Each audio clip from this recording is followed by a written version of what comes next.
Israel's Strategic Affairs Minister Ron Dermer met today with senior Trump administration officials in Washington to lay the groundwork for next week's meeting between President Trump and Israeli Prime Minister Benjamin Netanyahu at the White House, which is going to be focused on Gaza and what's happening there. The Trump administration trying to make the most of the momentum that happened last week in terms of the ceasefire between Israel and Iran. Now, can they secure a breakthrough in Gaza?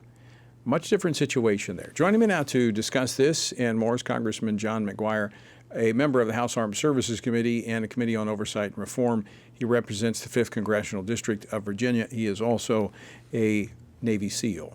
Congressman McGuire, welcome back to Washington Watch. Thanks for joining us. Hey, great to see you, Tony. How are you? I'm doing well, thank you. So Israel has been fighting there in Gaza for, going on almost 20 months. Much different situation on the ground there as opposed to airstrikes neutralizing Iran's missile capacity, their nuclear capacity. They're not making the process they would like to in Gaza. What's the best way out? Well, they blessed are the peacemakers, and President Trump is trying to make peace all over the world. You probably saw Rwanda, Congo. You probably saw the ceasefire with Iran and Israel. He's strengthening right now. And so with President Trump and meeting with Bibi and negotiating, maybe we can get those 50 hostages back, and maybe we could have peace in Gaza. But I got to tell you, I'd certainly support Israel and their decision to go into Gaza. I mean, after October 7th, it was just horrible. But I think with President Trump, leadership and partnership with Israel, it's complicated, but I think we can get it done. Long term, one of the objectives, actually there was like 3 war objectives that Israel had going into Gaza. One was to get the hostages back. 2 was to eliminate Hamas. They understand they cannot continue with Hamas on their southern border there as a terrorist organization. Yeah, I totally agree with that. I mean, their idea is they will not stop until they push Israel into the sea. And Israel just wants peace, but you can't negotiate with these folks. And so Israel needs to eliminate the threat, and they cannot hold office. I certainly support that. I'm not sure what the negotiations is, how they're going to come out with that, but I don't see any other way than to eliminate that threat. We've not heard this directly, but every time we hear peace, there is discussions of so-called two-state solution, the two-state proposal, which requires Israel to give up land. That's actually what got, I think, Israel into the mess it was in with Gaza, is that the disengagement back in 2005 and pulling everything out and letting the Palestinian Authority take control. They had elections, 2007, Hamas was elected, and they've been gearing up for war ever since. Yeah, you're right. And the two-state solution, I just don't think that's going to work. Certainly they've offered to send those folks to other countries in the Middle East, and they don't want them because these folks are indoctrinated from 5 years up to hate.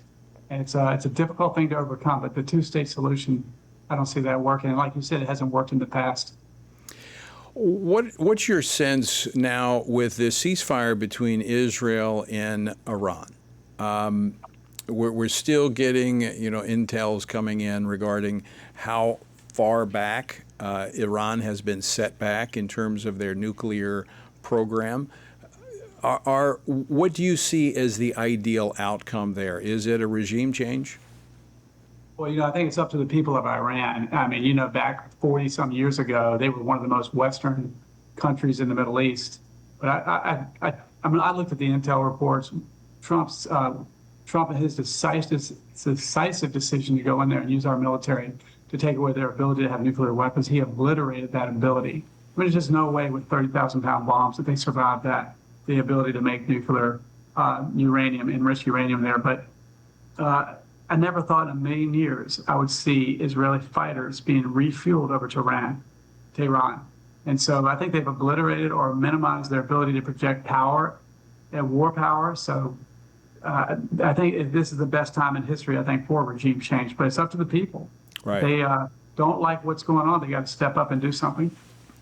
I would agree. I mean, when we talk, I was talking last weekend with former UN Ambassador John Bolton. You know, the word regime change has a lot of negative connotations to it because of some of the nation-building activities that the U.S. was involved in, you know, in Afghanistan and elsewhere that did not work. It has to be organic. It has to come up from the people. But I do think there is evidence that the Iranian people would like to be out from underneath this repressive regime. I think there's a lot of evidence of that. And I believe the population's around 92 million people. And it's just the folks that have been in control have been, you know, kidnapping people and murdering people ever since we bombed the enrichment facility. And so it's just a real oppressive society. And hopefully they've had enough. If they've had enough, there are people all over the world that would be willing to support them. So let's talk about what that looks like. We're just about 2 minutes left. From an economic and diplomatic standpoint, how can we facilitate that at this point from your perspective? Well, certainly I think that the allies or the neighboring countries, because like President Trump said, Iran is known as the bully of the Middle East. And people kept saying, we're going to have war. The Democrats in particular kept saying, we're going to have war, and it's going to cause World War III. But I noticed that China, Russia, and all of Iran's allies in the Middle East didn't say a word and didn't step in because they don't want them having a nuclear weapon either. But I think that these surrounding countries could support them with arms or logistics to help them, communicate and have a regime change. A final question for you, Congressman. Just about a minute left. I want to switch gears here. You're going to be, as a member of the House, taking up the reconciliation bill that comes back almost unrecognizable from the Senate. What do you think is going to happen? It's tough. It's tough. You know, you look at the alternatives. There are a lot of things in there I like, a lot of things I don't like.